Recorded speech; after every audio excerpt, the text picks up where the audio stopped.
Were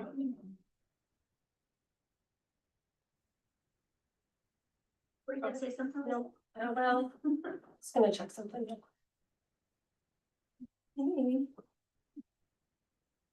Well, it'll be 6 o'clock by the time. We'll go ahead and call this meeting to order. There we go. Maria, if you could please do the roll call. Chair Schwartz, Present. Vice Chair Evers, Present. Commissioner Greistad, Present. Commissioner Scott, present, Commissioner Jacobs, Present. Commissioner Wingart, Present. and Commissioner Williams. Present. Excellent. All right, the next agenda item is to approve the agenda and so let us know the applicant for resolution 2025-13-A is requested to be a little bit later. They're available at 6. That if you are inclined to wait till then for that. We can go ahead and amend the order of our public hearing resolutions this evening and start with 2025-14 and end with 13. So moved. Thank you. Second. Thank you. We'll go ahead and go.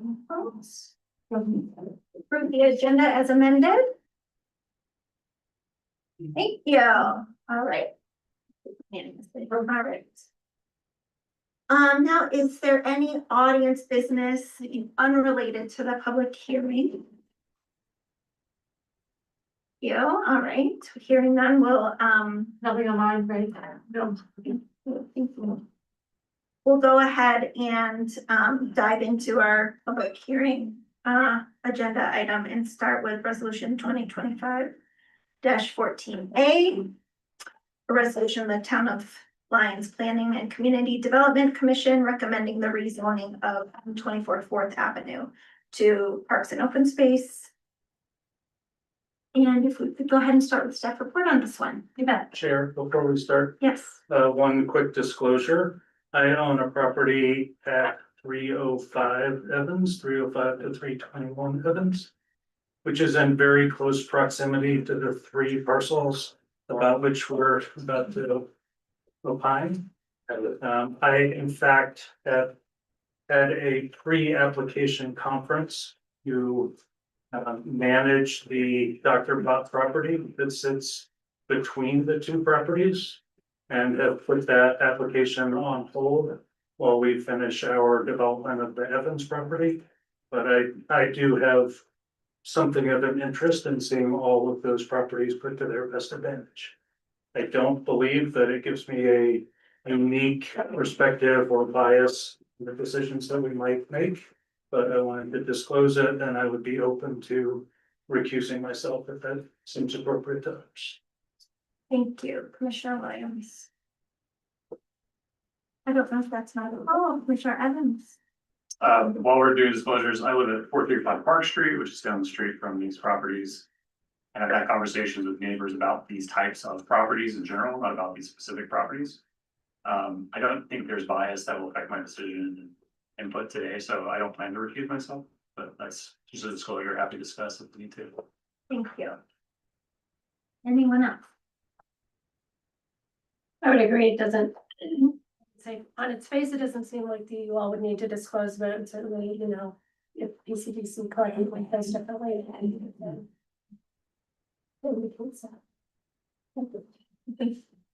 And Proceed, but thank you everyone for that.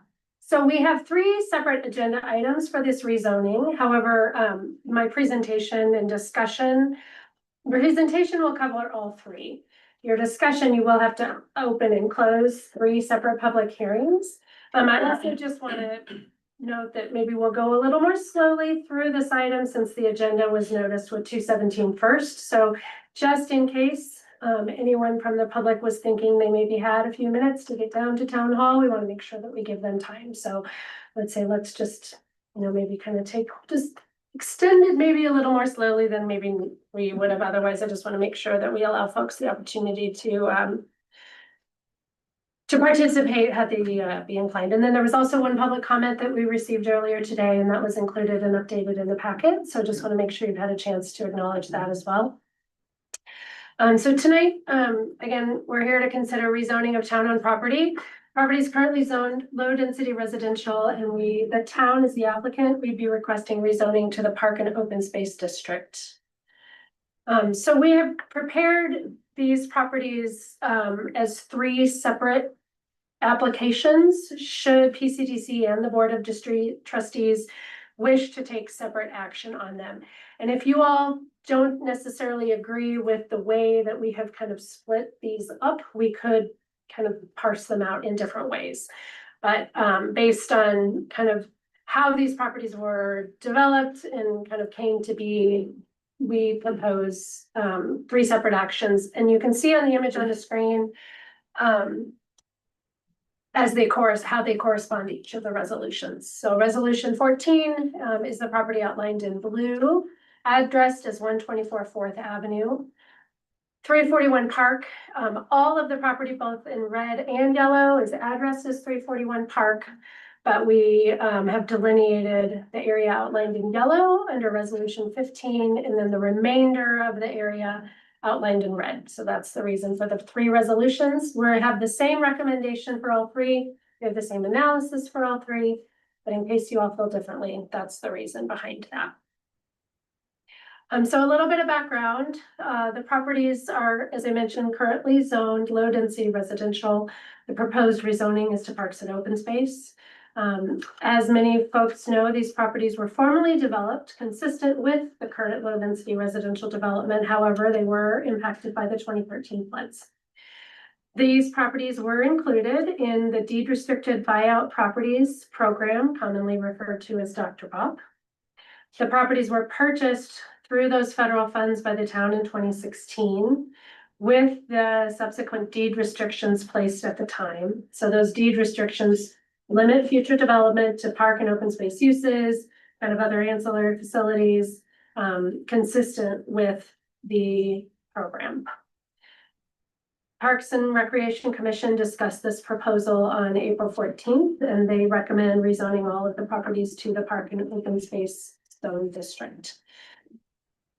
So from staff's perspective, the reason to bring this forward is it's really kind of the final action from a legal perspective to bring the properties into conformance with all of the prior policy work through the comprehensive plan and the Dr. Bob plan. If they're not rezoned, the deed restrictions on the property will limit future residential development. So I think, the deed restriction, we're precluding the use of residential. So from staff's perspective, this is really trying to align the zone district with the deed restrictions. However, I also want to be clear that no changes to the property are planned as a direct result of the rezoning. So any future changes to the property would come about through however, changes to these properties have come about either through the neighborhood licensing program, capital improvement budgets, other actions that the town would take. So those are not going to happen as a result of this vote, right? It would happen separately. The Lyons Municipal Code sets forth the criteria for rezoning that's outlined in section 161540. Some of the criteria, as noted in your staff report, staff found were not applicable.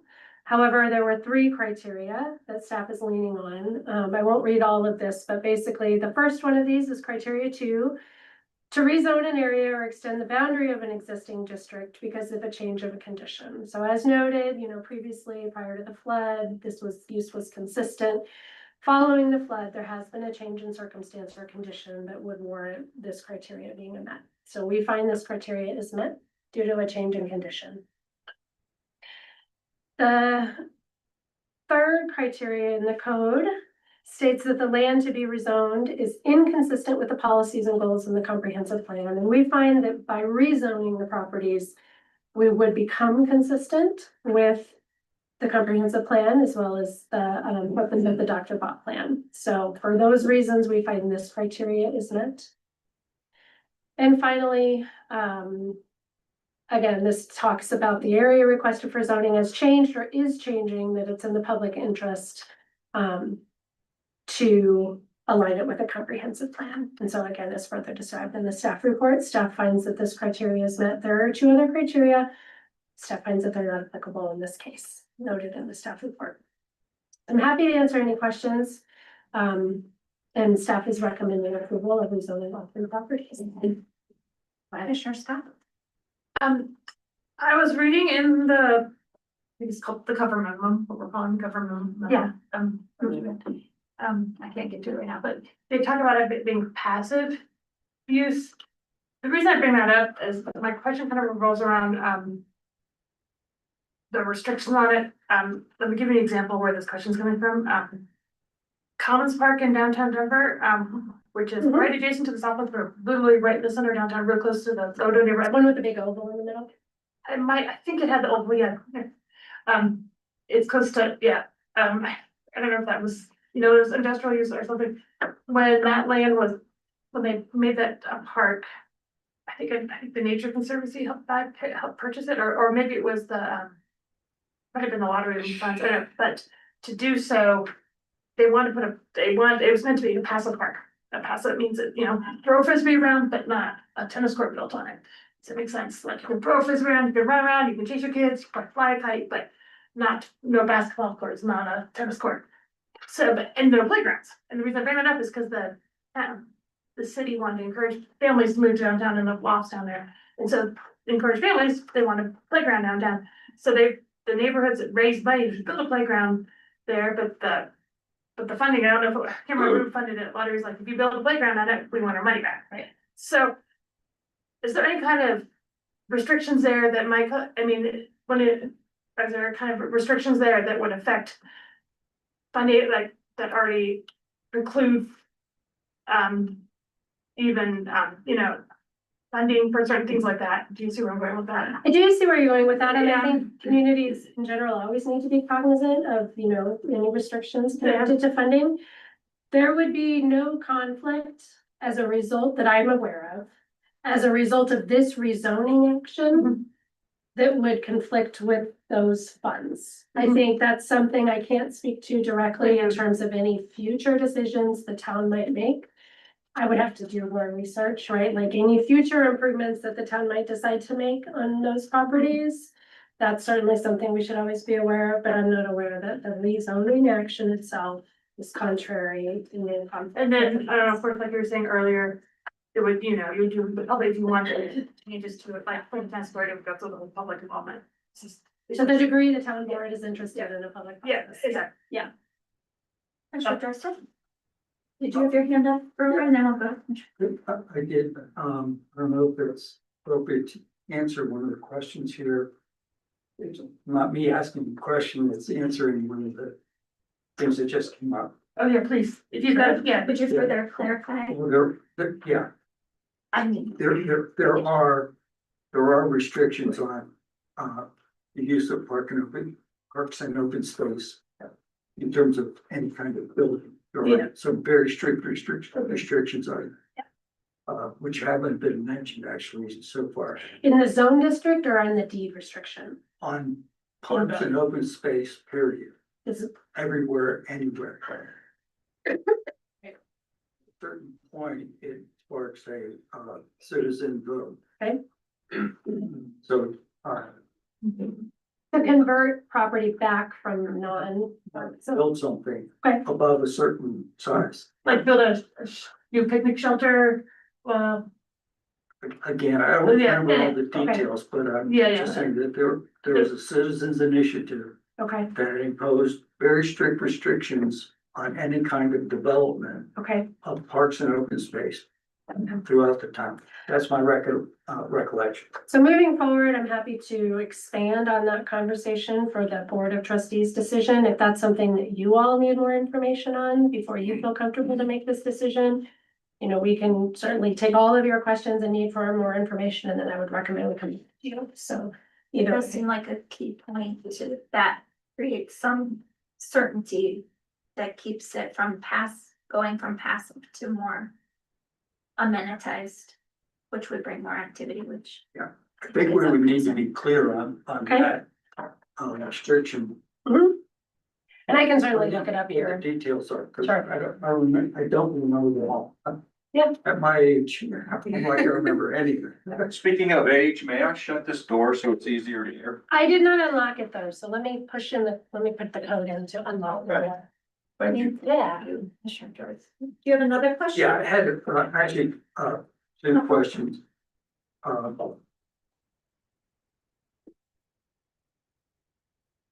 Yeah, still. Okay, hard to. Yeah. Or we can. So my question is going to be, is there a deadline or reason for urgency on this? So we'll leave that quite right, thank you. So that was my next question. Okay, Is sorry. there a looming deadline or other reason for urgency on this, on these three properties being rezoned? Not that I'm aware of. Okay, the other question is, were other zones considered, or was this, basically, just taking next step on, Dr. Bob? There were no other zone districts, to my knowledge, that would be appropriate within the town's current zoning for consistency with the intent of the Dr. Bot plan. So the town doesn't have a separate open space district or park district. I would have to look to see if rezoning to one of the agricultural districts would be consistent with the deed restriction in the Dr. Bot plan, but typically those allow, you know, single family residential uses, which aren't allowed, or, you know, agricultural development, which may or may not be allowed. So, my understanding with the existing options in the code, parks and open space districts likely be the only consideration. Hey, Commissioner Jacob?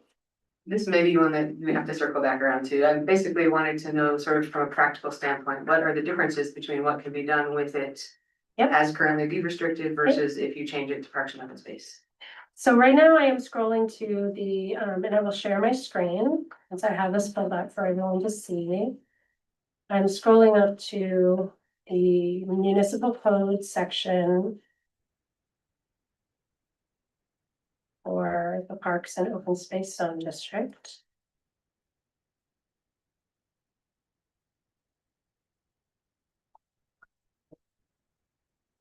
So you can see here, Parks and Open Space Zone District is intended for open space preservation and environmental resources, protection of ridge lines, etc.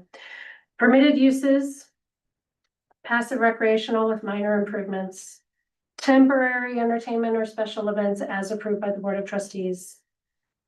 Uses allowed in parks master plans in accordance with the post plan. And then conditional uses which require public hearings. All of these, so all of this type of improvement would require public hearing.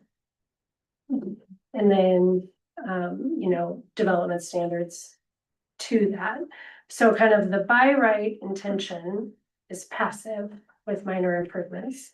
Any sort of athletic fields, park, botanic gardens, all of those types of, you know, campgrounds, all of that should require approval of a conditional use permit. So including a parking lot. Parking lot, permanent structure, restrooms, playgrounds, all of these things, trailheads. So with with the deed restrictions with the R1 zoning, are any of those conditional uses permitted or would they have? So yeah, let me pull up the R1 zone district, we can compare that. So by right, single family homes, which then are precluded under the deed restriction. Customary accessory uses related to single family homes, dogs, cats. Conditional uses, you know, bed and breakfast, churches, daycares, schools. And then we're going into the development standards. And then, if you give me a moment, I will pull up the language in the deed restrictions. Yep. And I'm happy to take questions in the meantime, or if you all give me about 30 seconds, I can find them.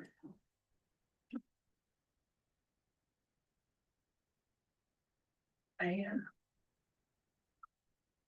think I downloaded them, but didn't save. No, I can do that, Lisa. Uh-huh. Folks in the audience this evening, if you are here to have public comment during the public hearing, if you haven't already signed your name, that just helps us kind of go through the order. Here, piece of Yes. paper in front, yeah. Usually like to have your name and address. Thank you.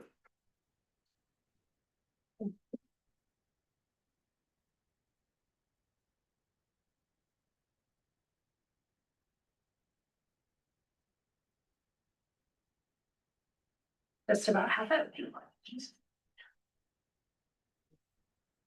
Okay. Make sure this. This is a really helpful exercise, so I appreciate this.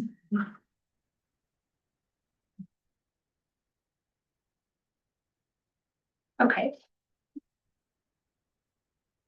It's coming up now. Sorry, a lot of stuff that I need to move out of the way.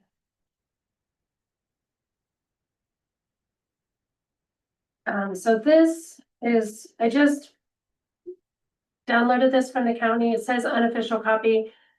I don't know why they watermarked them that, but this was directly downloaded from the county. So this is the one that was placed on 341 Park Street.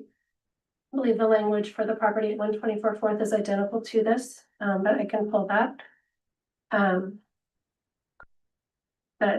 Basically indicating CDGB DR funds have been allocated for the purchase of the property.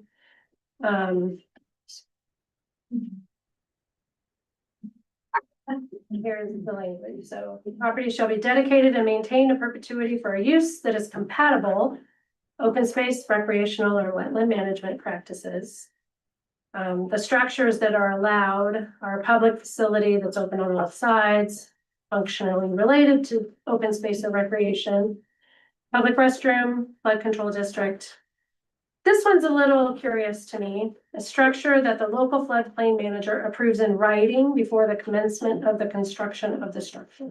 So that one is a little less clear to me in terms of the purpose of the structure. So that's the language in the deed restrictions.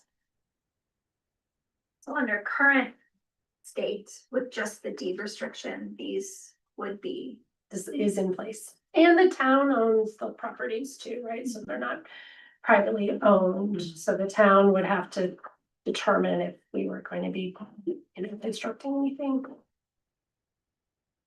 Commissioner Evers. Are those congruent with the tertiary uses, tertiary, whatever the term is? Accessory uses? Yeah, like the one that would have to be voted on. Conditional, thank you. Is a public restroom congruent with additional uses for R1, for instance? R1 probably doesn't talk about a public restroom. Did that switch? Yeah. Again, in the R1 zone district, it talks about single family uses, Yeah, so we got bed and breakfast. I know, it doesn't contemplate School. a park. I say or- recreational facility in 9, do you think that? Yeah, so Isn't it gray area, it's just nice to know, that's all. Your opinion, and if you don't have it, okay. I think my opinion would be that if the town were to install public restrooms as part of a broader recreational facility, it would probably need some sort of town approval, whether or not it required a conditional use. I would say trend toward yes. Well, I meant more of public restrooms would qualify as a recreational facility under the terms of what R1 Oh, conditional. I think that's a reasonable. Okay. I think that's reasonable. I think that's implied, I just didn't know. Yeah. Agreed. Yeah. I have an unrelated question. Oh, there you go. Well, no, related to the hearing though. Well, yeah.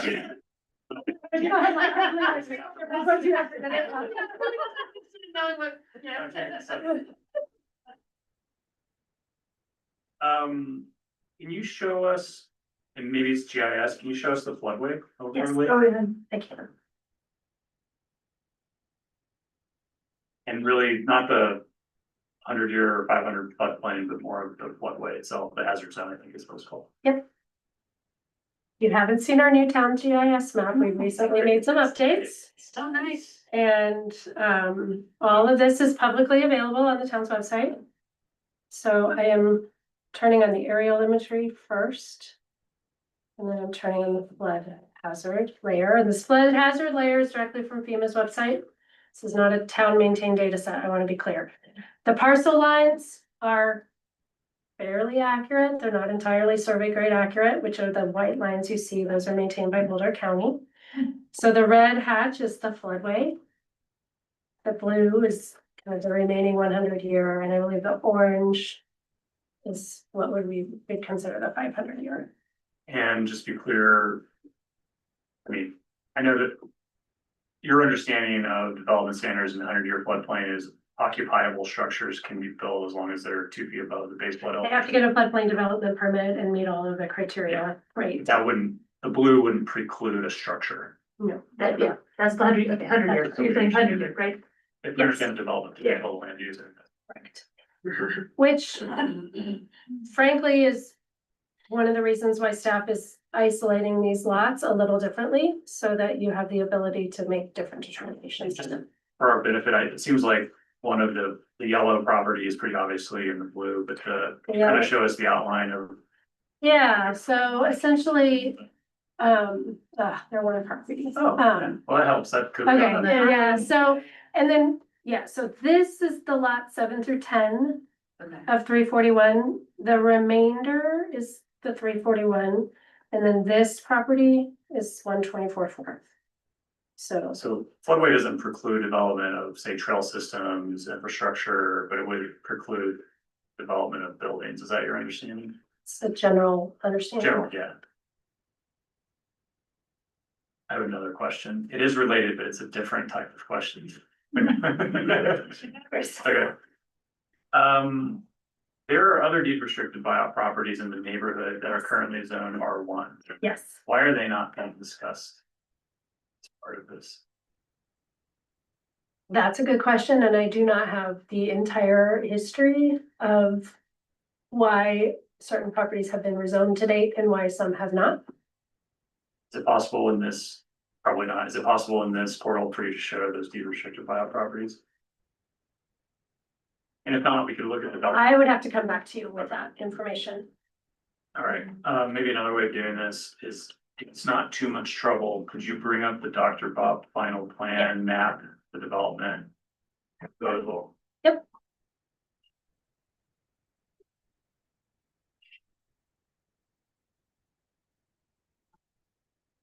It's a really good question.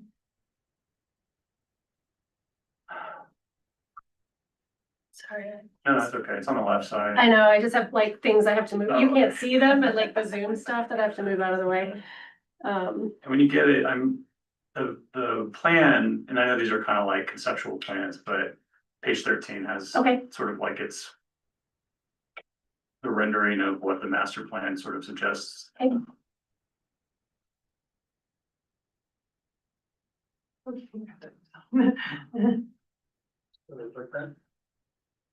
So this is the deed restricted buyout program document that was developed post flood. And you're using this plan as to explain meeting some of the criteria. And so, okay. Policy guidance. Yeah, so there are a number of kind of preferred site options or a number of options that were shared within this plan. So this is page 13. Maybe that's not the most appropriate plan. That's the one that I kind of landed on as a understanding of what the town might use this plan for in the future. Yeah, so I think this is kind of a low impact option. And then this one states as capital improvement funding is secured and town staff's prepared to take on, new obligations. This is kind of the preferred long-term vision. That's how they're defining this. Yeah. Yeah, see that. No, that's fair. Yeah, maybe. And so just to clarify, that is kind of this That's piece. the yellow property. Yep, and then as it wraps around and then Now, I know this is not a development proposal. This is more of like a master plan. Yep. Concept, but if we're using this final plan as a guiding document, this is relevant, right? Yes, 100%. And so it does show, unless you know something else from staff, the conversations around this or those properties, this does show a restroom building. Does show public art installations, but not on the property we're talking about. Correct. And does show. Well, the restroom would be located, I believe that restroom would be located on the southern part of 341. It's in the floodway, I believe. Yeah, fair. So again, conceptual. They show, you know, like nature play, Yep. kind of playground elements, shade shelters, and even a footbridge. I think I've heard conversations around that maybe being like a walkable, little water kind of thing. But if there's anything that I said that's inaccurate based on what you know from your staff position, No, clarification might be necessary. no, I think all of those, you know, are shown in here, and at some point in time, the town through a CIP project or grant funding. You know, some of these improvements have already been installed, as we know, we have botanic gardens, we have orchards, right? We have the neighborhood permit program where folks can, you know, kind of manage some of these Yeah, they properties. apply to it, and like one I know one is used for the garden, like they Yeah. and they use it as gardens. Yeah. Just to finish this thought, one question I would have for, you know, your office or all staff would be if there's a system of parklets and trails and features that are connected, and the intention of why we're visiting this today is to complete the Dr. Bob plan, which we're looking at, why not include the other properties that are part of this plan in this rezoning to make a complete thought? I agree with you. I think it might be, I would just be speculating on the reasons why, you know, but just, staff capacity, you know, just in time and, you know, initially the properties were purchased in 2016, right? So here we are 9 years later doing the rezoning. I would have to ask more questions from other staff to understand more about I have other, the like, 9-year timeline and why we're phasing it. that makes perfect sense. And as a commissioner, I have other ideas and opinions about this that I'd love to share with you guys if and when we motion, but for now, that's all the clarification. Thank you. Sure, Scott? No, I think- Clarifying? Well, yeah, I'm gonna guess maybe they wanted to address this that way, because it's the one large parcels altogether compared to some of the others. You look, you kind of count that they're, Yeah, sorry, let me, yeah, so. stop sharing. If I can't ask, I can't speculate too, so I can't really, but it just, We can talk about the merits of this. there we, we'll do that, there, better. Any further? Sure, Williams. I had a couple, one to extend this most recent conversation. It does seem that there are at least some adjacent properties to the northeast, to the southeast, to the north. So there are some scattered properties that might not naturally be a part of this conversation, but at least the abutting properties, maybe they could be. If you wanted to look into why people hadn't included those. There was a mention of the licensing and neighborhood use program. Are there any, aside from the orchard, which I assume has some agreement in place that certainly was vetted by the trustees? Are there any other licenses in place for neighbors or abutters Yes. to use some of these properties? We do. We have a number of licenses in place. They're annual and they get kind of revisited on an annual basis. But Cassidy Davenport is on the call. She oversees the neighborhood licensing program. So Cassidy, I don't know if you have I believe it's more than 10 properties, probably. Go ahead, Cassidy. Yeah, I can, if you give me a minute, I can pull up the files to get an accurate number, but it's probably around 10 that are actively renewing, but that also includes the orchard is in the program that we manage, the community farm project. So there are some kind of more community oriented ones. But I'll check back in a second when I pull that up. I thank you. And then one other point of clarification, we've talked about these various sets of restrictions that either arise from the deed restrictions or associated with everyone, maybe associated with parks and open space. Yep. That either are conditional use or use by right.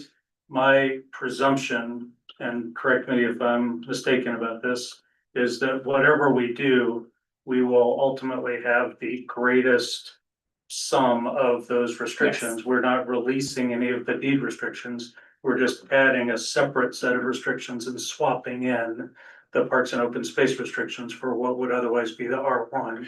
That's correct. The most restrictive would apply, right? So if there's something where it's like, this one says you could do this, but this one says you can't, the most restrictive will apply. With one prospective exception. What's that? I'd especially be interested in whether this is under consideration or not.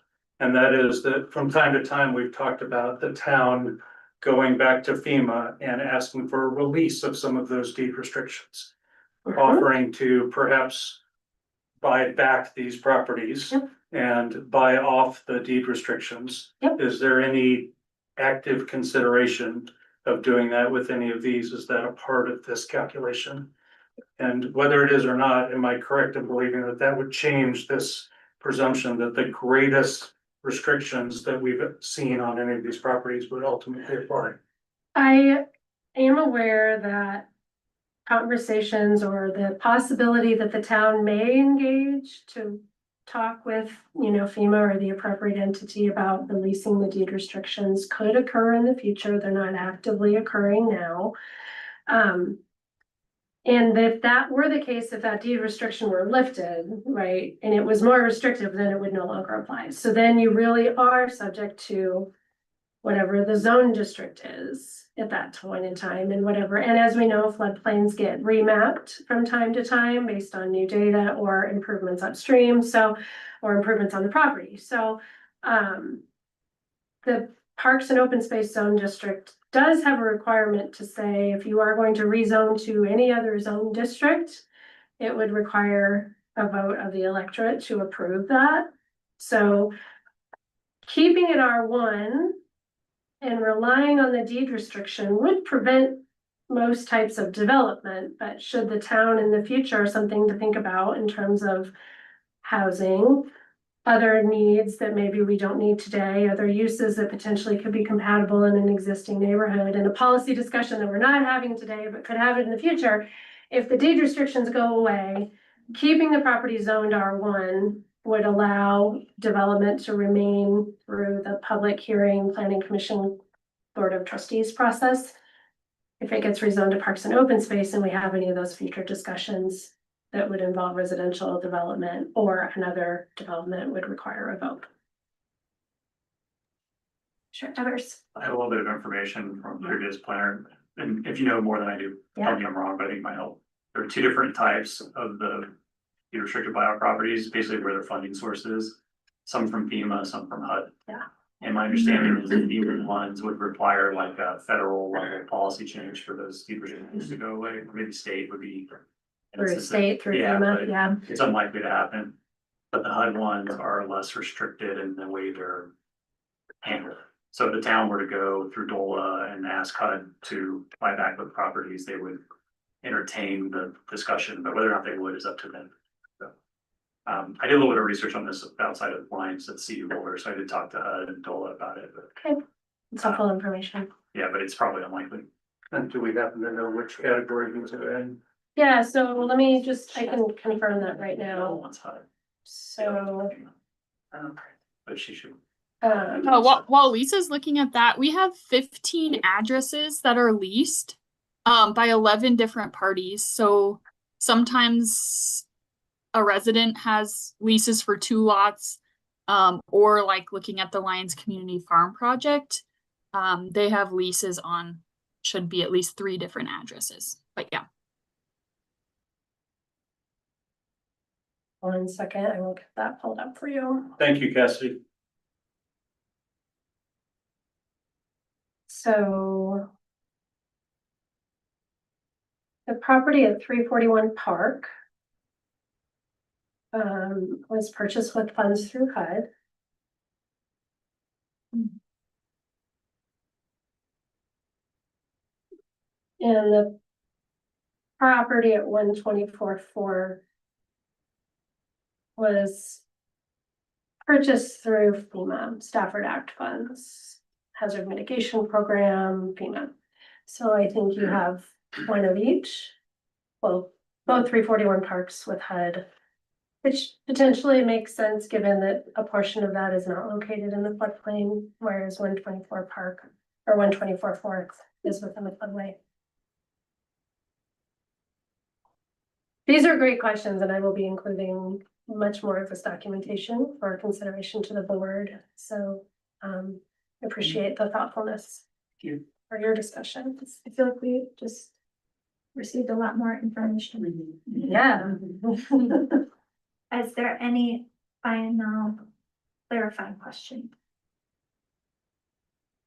Okay, hearing, I would just say if you'd like to maybe make, I don't know how you will do that here, but you could make a motion that basically everything I shared on the screen gets entered into the public record so that kind of for the minutes and for the case file, all of the documents that I shared are part of that record. I don't know how you do that in Lions, but just a suggestion. would that be a part of our? Yeah, or you just, you could just say, tell me to do so or move to do it here. I'm not sure how you do it. Either way, I will do it, but it just might be something that if you all state you'd like me to do, like, close that loop. Yes, please. Thank you. I'll get some clarification on how we do that. All right then, are we ready to open the public hearing? If you are. Let's go ahead and 6:40 PM, we'll go ahead and open the public hearing.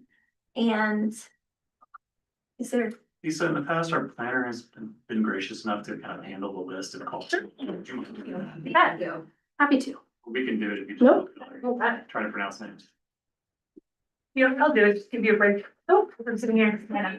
Okay, so first person is John Justice. Yes. Okay, he lives at 346 Park Street. Go ahead, introduce yourself and say your address too.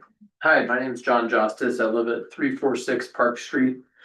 Excuse me, and I am opposed to resolutions 2025-14, -15 and -16. I lived there for a while. And the rezoning and the things that could happen after that would really change the nature of the neighborhood, which has already been through a lot. The relationships with the town, I bought my property after the flood, but many of my neighbors were there during the flood, and it was a grueling experience. And the nature of the relationship with the town of Lyons is already tenuous, and I think this would worsen things. And it's really a beautiful, quiet nature space. And we're concerned that rezoning it would add more people that wouldn't respect the space. I've seen people camping. I've seen people in the woods that don't live in Lyons, that aren't from here, that I would just think that type of misuse of the space would increase and kind of ruin the sweet little neighborhood that we have. Thank you. thank you. Next one, okay. Yeah, next one, and just reminder too, it's a little bit awkward, but we're not, we're here to hear your comments and not react to you all, which Thank you. often feels awkward for us too. Okay. Number two is Doug Miller at 337 Park Street. Or Park Street or Park Drive? Street, Yeah, just. yeah, Yeah. oh, sorry. Yep. What's your name? My name is Lisa Ritchie. I'm the new town planner. I haven't met you before or seen you, so. No. Okay, nice to meet you. Thanks. What instigated this move? Oh, she can't reply? Yeah. That's my question then. What instigated this move? Why suddenly are we looking at rezoning something? That's my question. That's one question. Most of them have been resolved, including that the restrictions from Dr. Bob will not be thwarted or voided. They'll still be in place, but under potentially a new protection, let's call it, or not protection, zoning. And then I also had the question, why aren't the smaller Dr. Bob parcels, especially in the confluence area, included in this rezoning? It doesn't, to me, doesn't make any sense. So, well, actually, what it seems to convey to me is that there's an agenda for rezoning this for the future, potentially under development of some sort. And like Jack, I'm against any development, because it's a beautiful area. Yeah, I mean, the rock garden thing, whatever it's called, Stonehenge, mini Stonehenge is whatever, useful, I guess, but I think it's great that the orchard made it in, it's a perfect use of that space. But I'd love to see some forest planted and make it a long-term, planned park space, versus just a weedy field. But that's not dependent on zoning.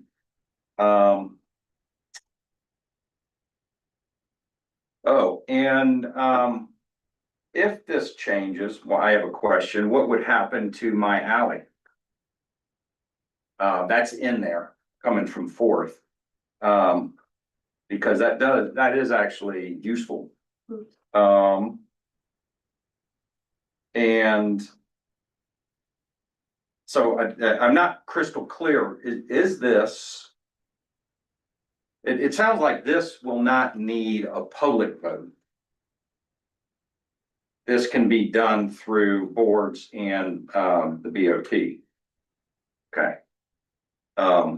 Which you had mentioned something before, that if it changes in the future, it would need a vote by the public. So I'm not quite clear as to why it will in the future, but doesn't now, et cetera, et cetera. So that's a question. That's a bit confusing for me. That's it. You can't have questions for me, can you? Unfortunately, no. Okay, I thank you. apologize. Would you like me to answer those questions now or later? If it's, I think, okay. can we do it now? Because then it's real, yeah. So, again, there's no project that's imminent that is causing town staff to bring this forward. This has just long been on kind of the list of properties to rezone in compliance with the Dr. Bott plan. So, again, to that end, there's also no urgency that I'm aware of, should the town decide to take more time to deliberate or pause or table this. In terms of the next steps, we haven't gotten there, but I'll talk about that a little bit. Planning Commission is the recommending decision maker on this, and then this would go to the Board of Trustees. It's currently scheduled for first reading on next Monday, the 16th of June, but they don't take public comment at first reading. The public hearing is July scheduled for 7th. July 7th. Yeah, So okay. the same thing will happen with them. They'll be the decision maker. In terms of a vote of the people of Lyons, the residents of Lyons, the only time a zone change requires a vote is if it's going from parks and open space to another zone district. So the town can zone property to parks and open space without a vote, but they can't zone it to something else without a vote. And no other zone districts require a vote to rezone property. Okay.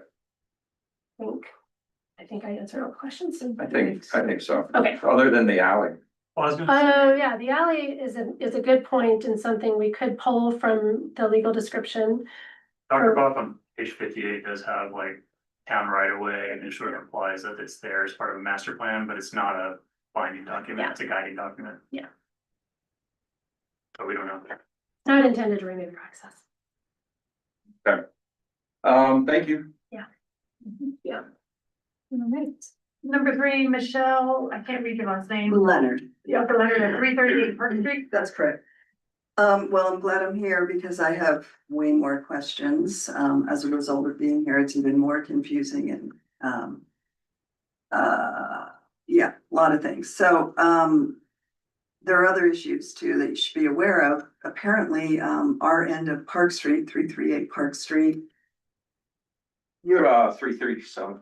337 and a couple other houses there it's a driveway.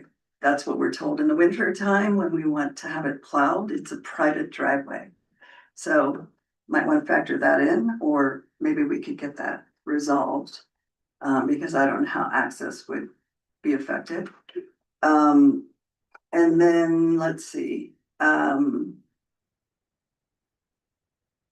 Yeah, now I'm very curious about these, what they were calling pocket parks earlier, that were holding leases on and have been leasing year after year for, I don't know, since maybe, I'm not sure. 2018, I think. Yes. Yeah. How this will impact that, especially if you want to go back and turn those into park and open space. And I'm not actually opposed to turn, I actually, from what I'm learning today, I would support passive open space use of the giant Fry property that we're discussing. Which was, I thought, agricultural. I'm surprised it was R1. I thought it was the last farm in Lyons. Anyhow, so what else do I want to say? I want to say that, yeah, we need more information. The public needs more information. So let me ask you this, and maybe you can answer it at the end of this period. When will the things that were revealed this evening be reported out? Is that the next meeting that you attend? All the questions that were asked and Can I clarify what you mean reported out? just the difference between the various restrictions. There were questions that were still, I thought, remained open. For example, why and if the buyout, the other smaller properties are going to be included?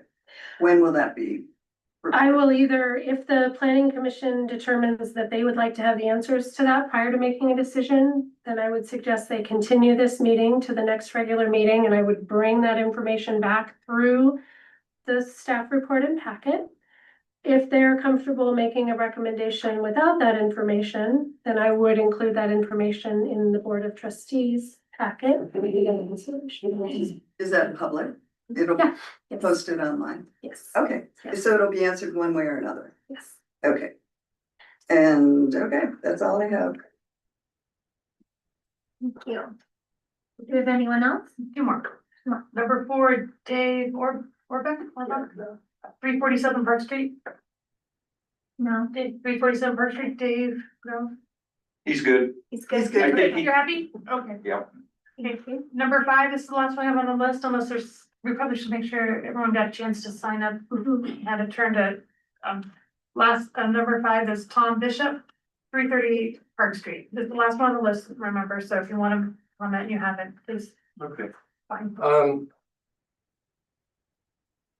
am I allowed to ask you a question that you'll respond to? Yes. You can ask me a question and they can choose to respond to it during their kind of deliberations if they'd like. And this isn't a loaded question, it's just, Like, it's very black and Sorry, white. name and address. Tom Bishop, I thought we covered that, but okay. And your address, huh? 338 Park Street. So, I'd just be curious, how many on the board lived here during the flood? I know Barney did, yeah. So, you know, it was, there was a lot of decisions to make during that time, and a lot of decisions were made. For instance, it was a long ordeal, as you know, so even though it was, 4 or 5 years we were displaced. During that time, a lot of things happened. For one thing, at the end of it, when the buyout option came up, we were offered $95,000 for our property, which we decided not to take. I think that was a good decision. But other people that lived on the block didn't make that decision. The fellow who lived next to us, for instance, who woke up at 1:30 in the morning and the river was coming through his living room, never even came back to the neighborhood. He was so traumatized. He took the buyout. He would have sold it, for whatever, because he just could never come back. It was a very traumatic event. And there were all sorts of things happened, as I said, like at times we were told that we couldn't rebuild. When we went back and found out that that really wasn't the case, or could have all along. There was somebody that was talking to us very early on who told us, who was making all sorts of restrictions, and the impression was that he worked for the town. He didn't. He was an independent entity. But there was a lot of confusion around, is what I'm saying. But at the end of it, it was a happy circumstance for those who stayed, I think. We lost some people. Probably for, what it said on the certificate was other reasons, but I think there was a lot of stress involved.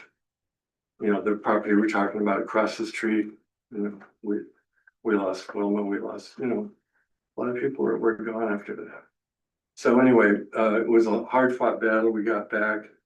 We loved us being there. And I also know that when there was talk about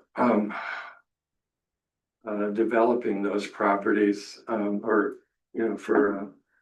for other uses than this, the agreement was that once those properties were sold, they were going to remain untouched in perpetuity. Perpetuity, last time I looked it up, meant forever. So, but it is a beautiful open space. I'm not really opposed to creative solutions that would involve open space, but a park, Bone Park's a beautiful park. Lorraine, the Johnson Park is a beautiful park. I can get to either one, within a 2-minute walk from my house. So I would be opposed to building parks. So I concur with what I think what my neighbors have expressed here, that yeah, it's a beautiful space. I think we should make the most of it, but I don't think we should turn it into something that nobody signed up for. Thank you. All right, I know we just had someone talking, we're in the middle of our public hearing in relation to the potential rezoning of the 4th Avenue and the Park Street. So I don't know if you're here for public comment on that, or if there's anyone else. We're in the public comment here right now, so just walked in. This is your time to talk. Okay. Now then we'll go ahead and close the public hearing at 6:56. We don't have anybody online, right? They cannot participate. Oh, okay, that's fine. Okay, now, commissioners, we, go ahead and entertain a motion to rezone. Are we? Or would you one at a time? Discuss them and vote on each. Yeah, so, we'll start with resolution 14A, the 124 4th Avenue. Thank you for first. Is there a second? Oh, hold on. Oh, you have a question. Well, the motion, I don't think should be to vote in favor or against. I would like to motion to continue this until we have information discussed to make a better, more informed decision, which I think would imply a continuation until our next scheduled meeting. I'm actually, You made that. yeah, I think I got a little tripped up on procedure, but, So I'll motion that, then if somebody wants a second, you can. And then before you vote, I would just ask that you would maybe outline. Yeah.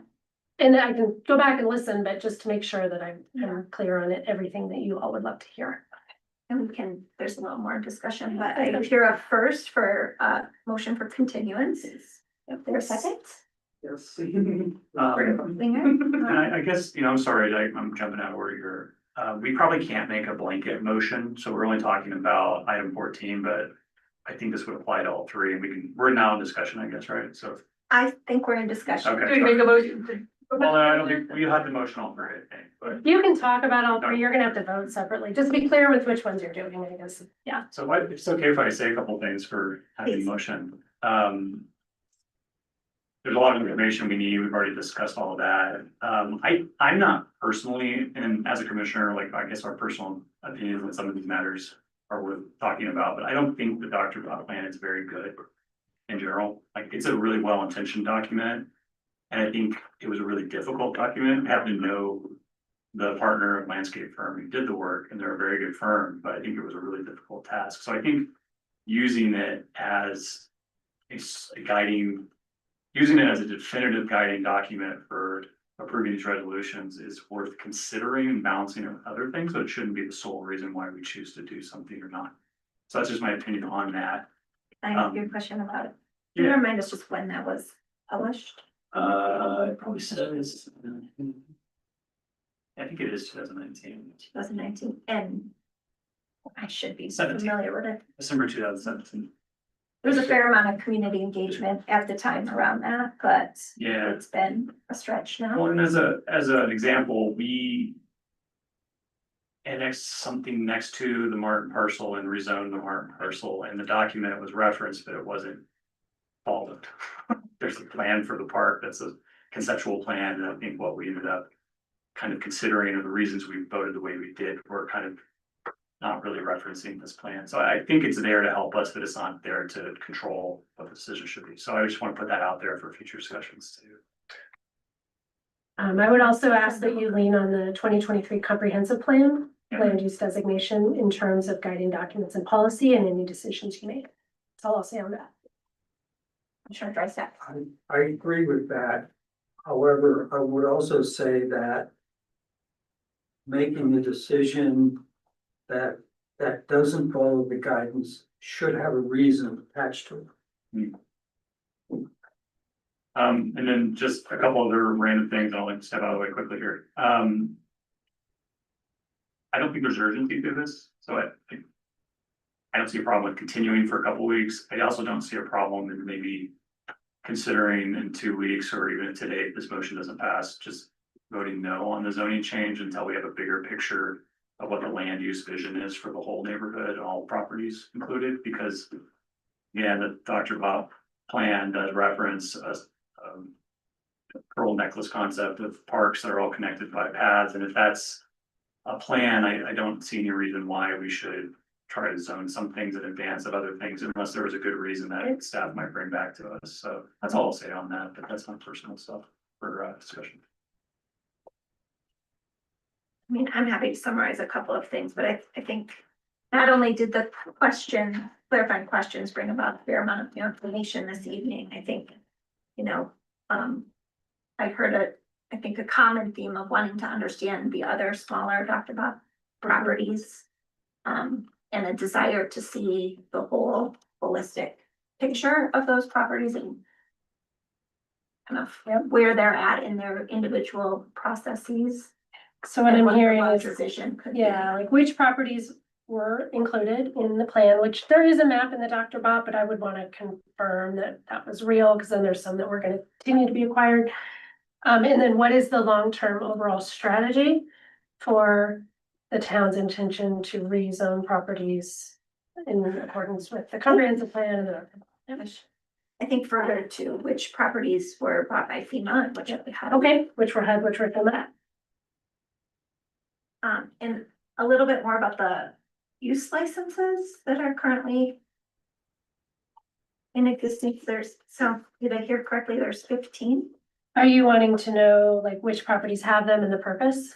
That would be helpful to me, I think. Okay. Seeing some head nodding. Any other things, Commissioner Williams? I noted a couple of others, or maybe these are just slightly different ways of phrasing ones that have already been mentioned. One is this idea of a long-term vision. The way that I would put that is, what is the decision path that starts with the rezoning and then might go to some discussion of whether we try to modify deed restrictions or what kinds of uses, whether we try to execute against the Dr. Bob plan as it stands, or try to update it or modify it. What does that whole arc look like? Okay. And then underneath it, if there is a vision for what we think is the perfect use. So someone mentioned that there, in everyone's view, probably there is a perfect use, though those perfect uses might not necessarily match up. Do we think some of these might be the most manicured vision of a park? Or do we think these are more likely to be a very natural landscape that just has some trails going through it? Yep. What is the most likely set of definitions of parks that we might gravitate toward, either for this block or for the larger block of Dr. Bob properties? Yeah, and for that, we would lean on the Parks and Open Space. And again, you know, the Parks and Recreation Commission, just to circle back on that, did talk about these properties and recommended them with language noted in the staff report. And I can pull that up, but I believe it was more of the naturalized trail connections. But yeah, I think how this fits in with the larger town vision that we have today, to the degree we can define that, we'll bring that back to you. And then the last one that I'd have is just more clarity on what it would mean to this extension of park itself. Whether it's a driveway, whether it's a street. And The same- alley. And the same for the alleyway. So the park, the street itself, let me pull up the map because I want to make sure. It stops about 80 feet or so short of the creek. And I don't know where the plowing would naturally stop or be required. So if we pull up the map. Park Street itself is not included in anything that's rezoned. The alley between this property, you can see my cursor. I believe, you see my cursor? That's the yellow one. Yeah, this alley, It splits 340. yeah. Oh. That alley is, I believe, included in the legal description and for the rezoning area, and because that's used. We would need to have further, I need to talk with, we might need to pull that alley out. And maybe I misheard. I thought someone said that Park Street was sometimes referred to as a driveway. And that we sometimes chose as a town not to plow it or to plow it late about the. Oh, I was not. Yeah, it's like. Okay. Oh, you weren't, oh, I'm sorry. No, It's the street. Either way, that would not be affected by the rezoning. How the town maintains Park Street, the Park Street itself is not getting rezoned. So that would be a conversation we can have that wouldn't be affected by any action related to rezoning and probably more related to the how the town decides which streets get plowed and which streets don't. That's reasonable, but I do think if it's zoned parks and open space and there's access to it from a developed park, whether or not that street is maintained does become like a small part of the conversation. It does in terms of what facilities exist or what facilities would need to If the be. town says that's not going to be maintained, it never will be, no way, then like I think it might affect how we feel about it being parks and open space because it would limit access to the site. Therefore, it would could be certain things like a parking lot, a Yeah, restaurant, trailhead. I think it's good information to have. Yes. So I can certainly bring that back. You don't mind, please. Yeah, Please, list, a short dry step. So just for clarification, we're talking about the area from what looks like a cul-de-sac circle to the river. Right? That's Basically, kind of everything back here. what's referred to, and I'm not condoning it or not, but that's what's referred to Okay. as the private. The drive. private drive. I can bring more information back on that. Yeah,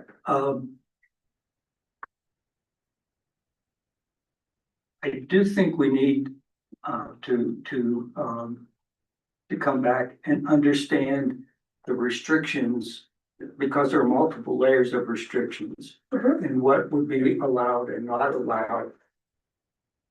From zoning perspective, from a federal regulation perspective, from a citizens initiative perspective, and lay them out so that what would be affected in terms of what could be built on it and what is forbidden to be built on it. Is it able to be changed in the future or not? Yep. Incidentally, I personally have no faith that in the next few years, you could call FEMA and somebody will even answer. So there, it could completely change, I think, personally. It could stay exactly the same. Now, the documentation associated with it that's registered with the county may require that it stay a certain way in perpetuity. Or it may be that FEMA or HUD could change their mind And if so, if they have in mind, they may change it. Moving into the future, so I think there should be a footnote on any FEMA or HUD regulation that enables or forbids anything from happening.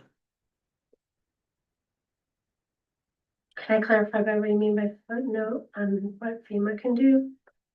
I guess I don't understand What I'm saying that is direction is. that what's happening at the federal level. Oh, sure, just a caveat that this is all, Caveat yeah, okay. that FEMA may be virtually non-existent at some time in the future.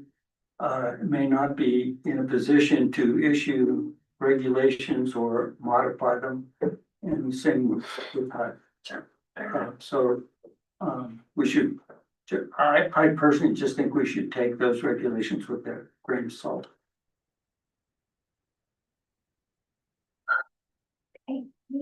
There is a motion on the floor. May I add one thing? Yeah. Sorry, if you don't mind. No, no. Commissioner Williams asked for kind of.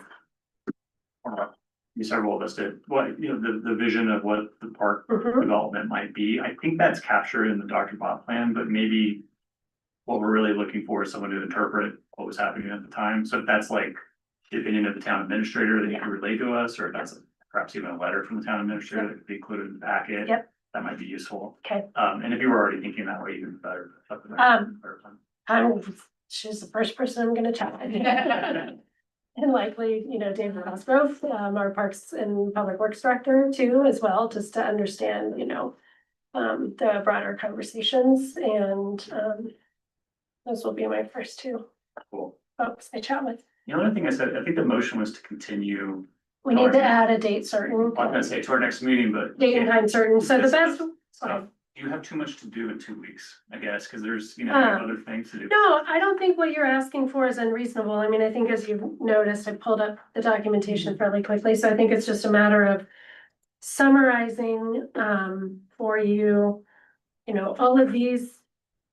The thing that I am not confident to be in all transparency, or to be as transparent as possible.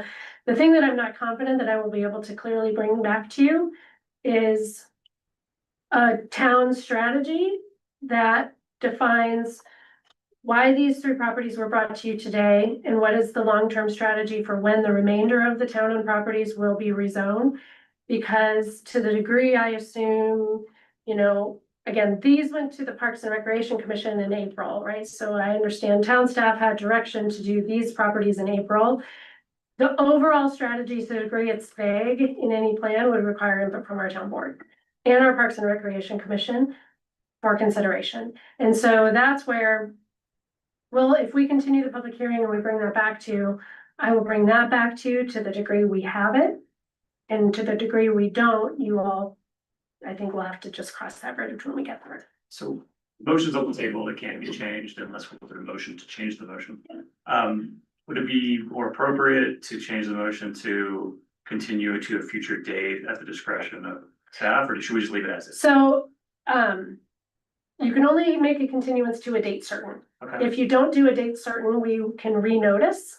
And then that means we can bring it back to you when town staff feels it's ready, and we would renotice in accordance with, all of the town code. If alternatively, you could continue to June 23rd, we could reopen the public hearing, present all of this new information. To the degree we have the information that satisfies your questions, you all could make a decision at that time.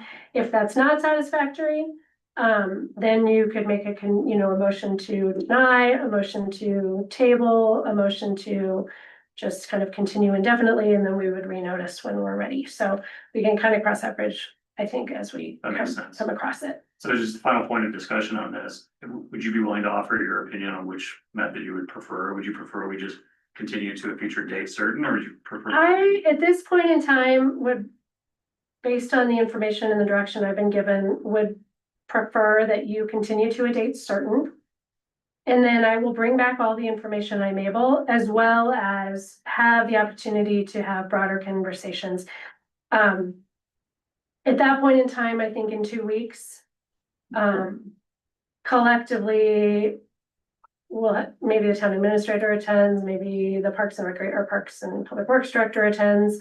I think I would hate to not continue it if I'm able to get all this information relatively easily and quickly, and then we don't have to renotice it and we're good to go with the board.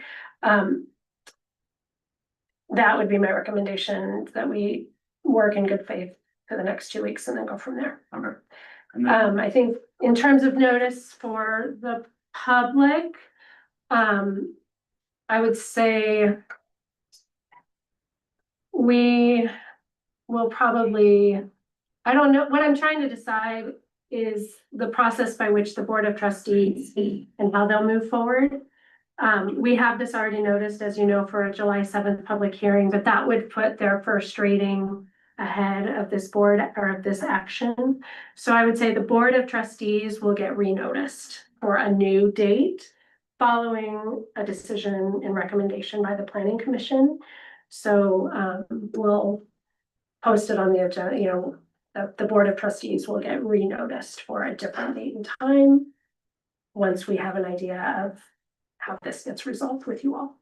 And will that be public also, just as? The public notice will happen the same way. We don't rescind a public notice publicly, but No, I just new meant public notice. when they're will receiving happen. that information, that'll be. It all is on the agendas, and then you'll get a new mailing like you got the last time with the new date and time for the Board of Trustees.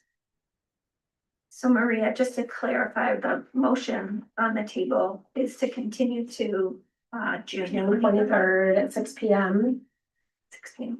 with the direction of provided to staff to bring back the information to the degree we're able. you know, Can I just ask a really quick question? Yes. My intuition, because I've been here 21 years, I was here for all that, is that the reason these properties are on the hit list first is because they don't have babysitters. So if they don't have the same leases as all the other little pocket parks around town, perhaps maybe it's something that's. Cassidy, can you confirm if any of these 3 properties have current license agreements on them? The community orchard is leased by the community farm project. Which is included, but yeah. And then, I mean, we talked about the botanic gardens. That's technically in the lease program as well. I know that's not being considered right now. But yeah, so we have some kind of more community oriented lots that are actively leased. And I'm not sure if we've talked to the folks that run those right now, but we certainly can. We're in contact with them. We'll bring that back. I mean, this looks like we've developed a park without being able to develop a park, maybe that's why we're scrambling to say it's a park. That does feel like that. And so I've been involved in a lot of these other discussions, as some of you have too in the past, I've been buddies with Dave Cosgrove forever, but they don't have a budget to do much more to the parks. So when we all get that fear in our heads, and then we see the campers out in the woods, and one of the guys asked us if he was allowed to eat the prairie dogs, you know, we start getting nervous, so. I think, yeah, just to be clear about what conditions would need to happen in scenarios. Yeah, I'd be very glad to provide a lot more information in the next version of the cover memo related to all of these questions. And that's kind of the process by which we report it out. So I'll answer all these questions in the next packet. Does it make, for example, changing the zone destination help the town manage the properties better? Is that, that might be one of the. It aligns the policy and with the use of the property, right? So right now the properties are zoned residential. And if they're clearly, you know, not residential. And so I think it further reinforces both the comprehensive plan and the purpose of the deed restricted buyout program and You know, one the deeds themselves. I interrupted, I'm sorry. They're good. One clarifying thing, I think in reference to the Dr. Bob plan, it is already included in the comprehensive plan, just by reference. Yeah. Okay, So they're reinforcing. yeah, okay. That's all, I just wanna make sure that was true, if it's in there or not. This isn't really a question, it's just a comment to, I think, say what seems obvious is we hear this loud and clear. I think all of us want to know what the most protective step is. Whether that's it almost sounds like R1 isn't the most, so if you, so just, I just wanna reiterate that. I think we're all on the same page here, we're trying to make sure this stays. Like it is to some extent, while the park, not a tennis court, not a basketball court, what is the most protective thing that we can do, and R1 just feels. Wrong, off, it isn't consistent with. What we're trying, what I think we all want, so I'm just stating the obvious. Oh, right. Also, the answer to the question, can an overlay apply to parks and open space? That could add a different requirements. Potentially, yes. Some communities have multiple park or open space zone districts. Some communities have like a parks and recreation zone district, and they also have maybe an open space zone district. So again, I think from a policy perspective, our zone district is both. And then it requires the conditional use to do the more intensive uses. That's certainly also a fine strategy, right? It presumes the passive. It requires an additional layer of approval for the recreation, but collectively with probably bigger discussion, not as a result of this zone district, we could make a recommendation or discuss, creating an overlay, like you say, or a separate zone district. So there are a number of strategies that we could pursue more broadly. And so, at the next meeting, that could be a topic of conversation. Yeah, but you couldn't vote to zone this something that we don't have in our code. No, but we could include it in the strategy that we recommend Consideration too. for consideration. Okay. Yeah, I mean, you could pass along that commentary to the board, but again, the board would be voting on a specific question, which is zone from R1 to parks and open space.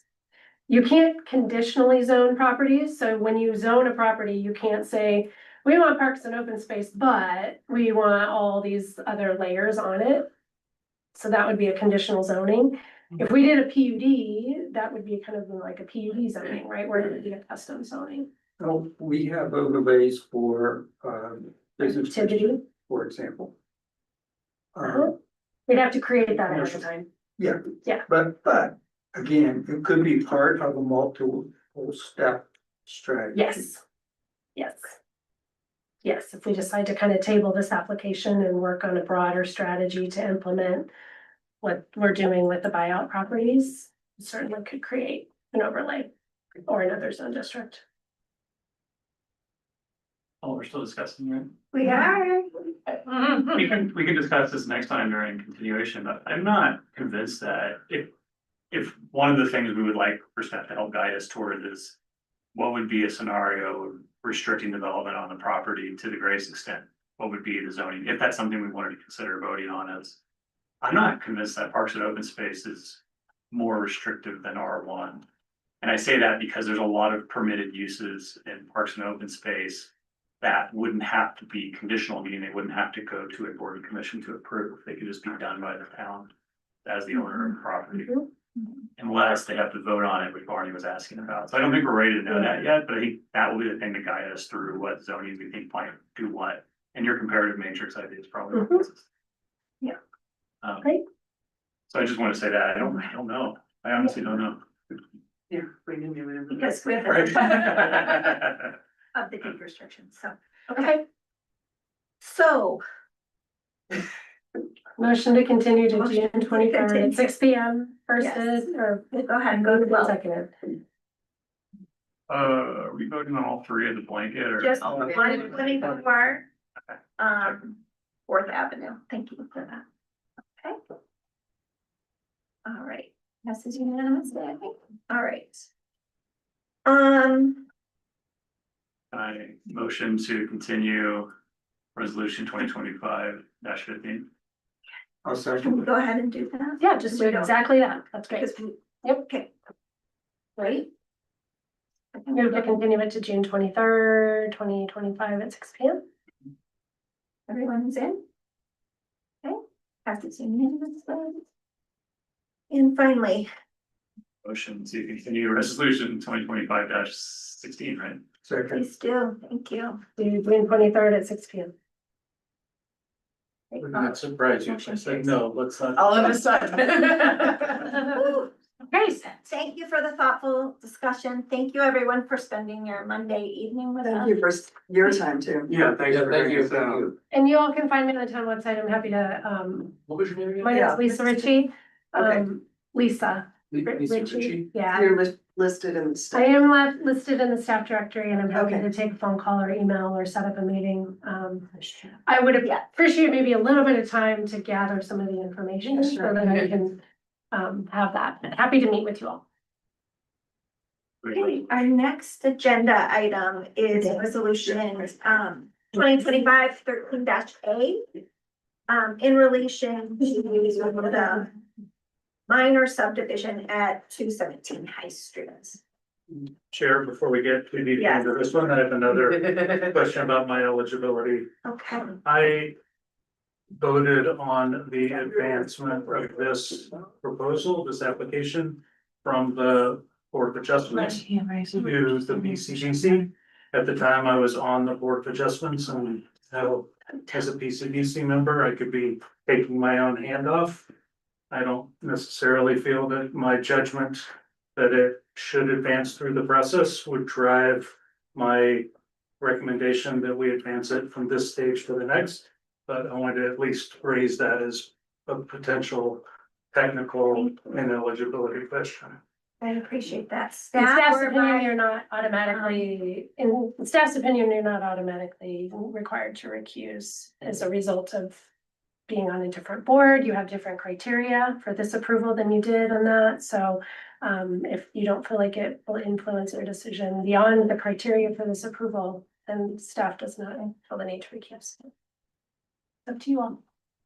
I'm comfortable with it. So And I am too, if others are.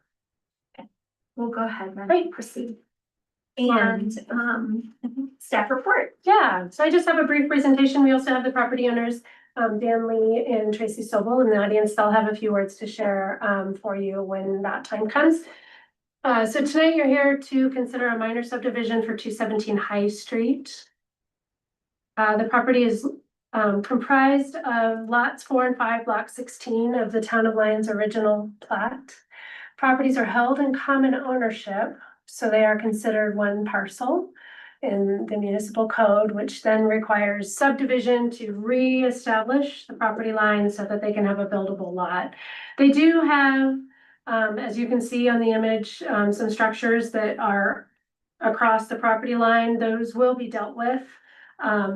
You know, kind of should the subdivision get approved, those will get dealt with through, you know, legal means, either through demolition or placement of an easement if they decide to keep them for such time, but they can't issue a building permit for any property that is on a property line, and they will have to record a quitclaim deed or other such action with the county to make sure that they don't immediately revert back to one parcel because they remain in common ownership. So first step in that is subdivision, but we will work with them just to make sure that moving forward, that the kind of these challenges are dealt with. Also, we just want to note that the plat as included in the packet includes the wrong signature block, but prior to recordation, we'll get the correct signature blocks on there. And then as Commissioner Williams mentioned, the lots in this case are zoned R1. That zone district 4 has a minimum lot size of 7,000 square feet. Both of these lots are less than that, partially due to the dedication of the alley, the rear 10 feet of the lots. As the alley to the town a number of years ago. And so the Board of Trustees around a year ago approved a new process in order to subdivide lots that don't meet the minimum lot size. And the first step in that process is receipt of approval of a variance by the Board of Adjustment. Included in your packet was a resolution approving that variance. They have separate criteria for consideration. So the lot size is essentially, we would deem that compliant with the zone district. So, based on that action, just shown here is just the image of the subdivision itself. Basically, it's really reestablishing that previous lot line from the 1929 plat, which was result in 2 50 feet wide lots. One is 6,300 square feet. The other is 6,313. More completely described in your staff report, are the criteria for minor subdivision. Generally, staff finds that the application meets all the applicable criteria, including compliance with code requirements, comprehensive plan policies, and with the previously approved Board of Adjustment variance. Happy to take any questions, but we're recommending approval of this minor subdivision. Commissioner Evers. We discussed minimum lot size once upon a time before you were with us as a planner, and I think there was some kind of understanding that if the alleyways Yeah. behind the property were included still as they were historically intended to, that they would qualify as minimum lot standards. Is this the case in these properties? So that's kind of a separate issue. So that would be, say we had one of these lots that existed as a standalone lot. And because as a result of the alley action, it didn't meet the minimum lot size, it is still a developable lot. So the intent of that code ordinance that, which did pass, is basically, say you have the 6,300 square foot lot that was held in separate ownership, it didn't need a subdivision, it's not a non-conforming undevelopable lot, that was taken care of through civic action. Thank you for clarifying. Yeah. Sure. That's all I got. Any other questions? Melissa? I'm hearing none. Oh, There's if you'd like to come up, and this is the time for the applicant presentation. either say a few words, I know you're gonna have a presentation to share, but that's kind of what you're hoping to achieve. So, Yes, it ain't. I'm Tracy, we lived at 203 Main Street for a little over a decade. And then we were in a horrible accident, so we moved to Boulder because we couldn't deal with the commuting anymore. But we have the house at 217 Main that we bought when Jerry Fikes passed because our son grew up with JT. And they were really close, and we love the town of Lyon, so we've always kept that. And because they were close, when he passed away, we said we want to take over his house, and he completely fixed it up from completely disgusting mess. Won't get into details of feces and stuff that was all over the house, but he redid it, and we love the town, and I know we have so many friends that were displaced from the floods, and we thought putting another house in actually helped some of the housing issue. And we just thought it would be a good way to add back to the community as opposed to just being this big open lot. There's a big open space there, and it might as well provide a house for a young family or someone who wants to live there. Great. Thank you. Are there any questions or comments from commissioners? No? Okay, thank you very much. We'll go ahead and open the public hearing this evening at 7:32. And this is where if there's anyone in the audience who would like to make public comments related to this recommendation, please. Oh, I give it, when you're done, I'll have you sign this. State your name and your address, please, and My name is Alan Shealy. My address is 639 Second Avenue, which is on the corner just to the east of this property. And with this brief, I just came to speak in favor of allowing them to do this. Thank you. thank you. All right, seeing no one else in the audience this evening, we'll go ahead and close the public hearing at 7:33. And entertain a motion to move forward with a recommendation of a minor subdivision at 217 High Street. So moved. Thank you. Can I get away with just saying that? Mike, And seconded. thank you. Commissioner Williams, is there any discussion? Just, I love this. Thank you. Y'all know that I'm all about trying to find infill and ways to increase housing, so. This is comports with a lot of different goals that we've talked about over time. Great, thank you. This is kind of a tangential question, but would if a home were built on that property of whatever size or shape or whatever that fits within the regulations, would that count toward our Prop 123. Yeah. Goals. Not in and of itself, it would have to be affordable to the degree our Prop 123 commitment requires, so just new housing itself doesn't count. Thank you. If it was very small, it might be actually occurring affordable or. Yeah. But we Yeah. can't know that.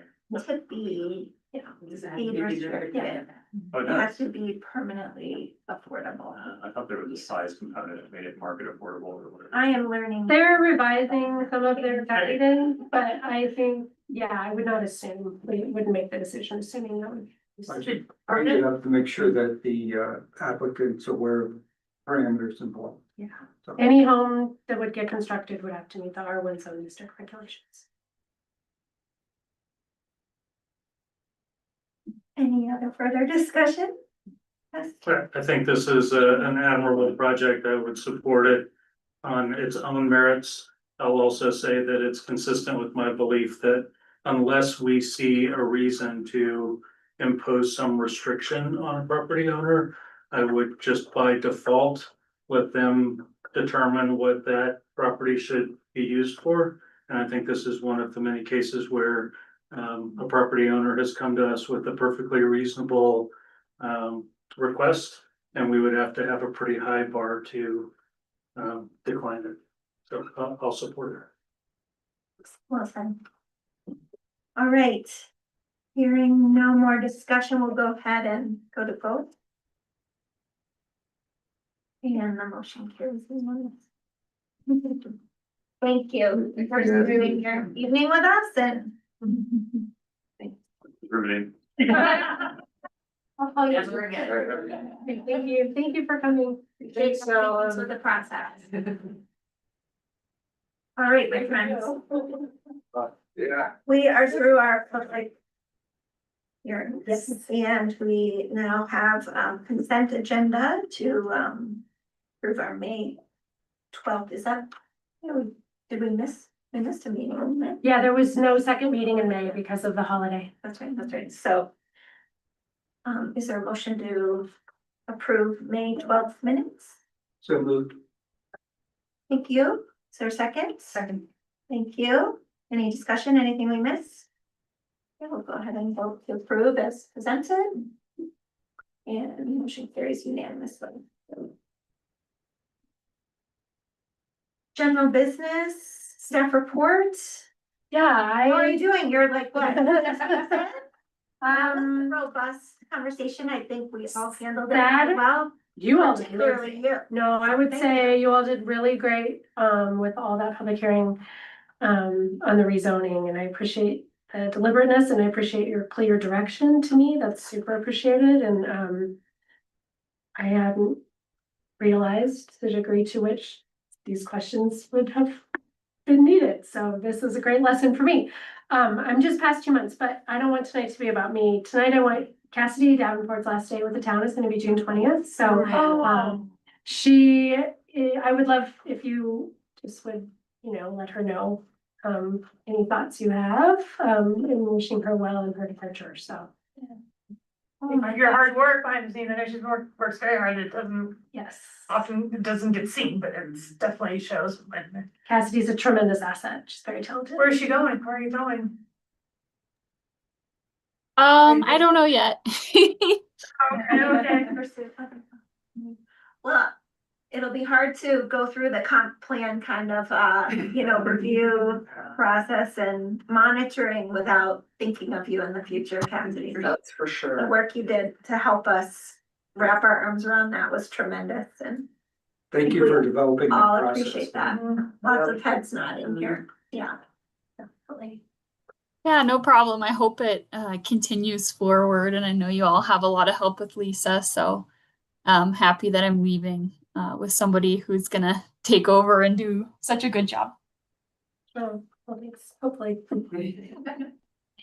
All right, just one other item, the board passed the ADU ordinance on June 2nd with your recommendation for no off-street parking, so actually no real discussion at all. They had some other agenda items that night you might have heard that they spent a lot more time on, so we will be submitting our report to DOLA, that we are compliant, we believe, with state law, and we are we had a meeting today with DOLA about the ADU supportive strategies and making sure that we can, submit those.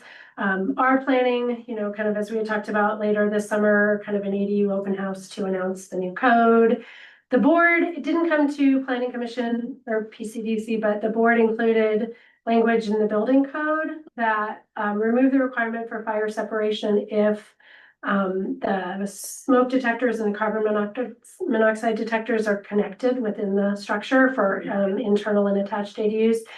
There's an ADU appendix as part of the 2024 IRC that we're not on the 2024 code, so we kind of brought that into our code. So we're hoping that that allows some existing folks who have converted space a little easier path to getting a CO for an ADU. So we'll be putting together a little bit of a program on ADUs in the coming weeks and months. And then we have the public hearing on the 23rd. I don't have any other agenda items for public hearings that are planned for the 23rd. However, I know we'll stay after and chat if there's any other items that you all would like to add to the agenda for the 23rd. Maria, or Cassidy, is there anything else that you can think of for staff updates that would interest this commission? That's coming up. Cassidy, am I missing anything? Not that I can think of. Okay, go ahead. No empty lot development rumors that we might be interested in hearing, like anything to do with the hotel or the hole in the ground or? So the 402 Main, the property owner 402 Main is in active conversations with the town about getting a foundation permit. They're coming up with, right now they're working through utility connections. And the best way to bring that through adjacent private property, or should it be in the town right of way? That's the fire part. Yeah, That's the. and then the whole, and then again, kind of staging and shoring requirements to start vertical construction. So they are actively working on that. The hotel, I do not have an update on the hotel. And then the other one we always ask about is the multi-use path going east out of town. As you can see, the construction's moving along really well. I do not have an update in terms of when it's going to be complete, but it's looking really good. These are the ones our friends ask us about. Sorry. No, it's okay. That's good. Then they post the pictures of the trespassers, so. I know, exactly, yeah. They passed it, yeah. The barriers. So the hotel is under a requirement to, I think to the urban renewal, if I remember right, to report quarterly on their progress and their anticipated steps. Has anybody asked for it? I can get back to you on that. I would have to check the LoRa agendas. I haven't been actively following the work of Laura in my time here yet.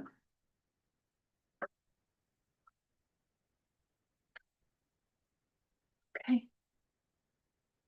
Anything else? I think we talked about kind of as we get a little later in the summer, getting a little more strategic about kind of project lists and things. Yeah, the work plan, and I know that's one thing I wanted to chat with you too about is if you want to start that on the 23rd, or if you would like to wait until another meeting, but that was on my list to ask you tonight after this. Okay, cool. For agenda setting. Excellent. All right. So I think our action items are just, getting ready for the public hearing part 2. Yep. Right. Thanks, Jen. All right. 7:43, is there a motion to adjourn? So moved. My new favorite line. Excellent. So good. You have a mistake, folks. Hey, so you know to that. Well, thanks, everyone. Thank you. Great job, thanks a lot. Great job. Yeah, that was great. That was good. And thanks for making all of our emotional flood survivor people feel so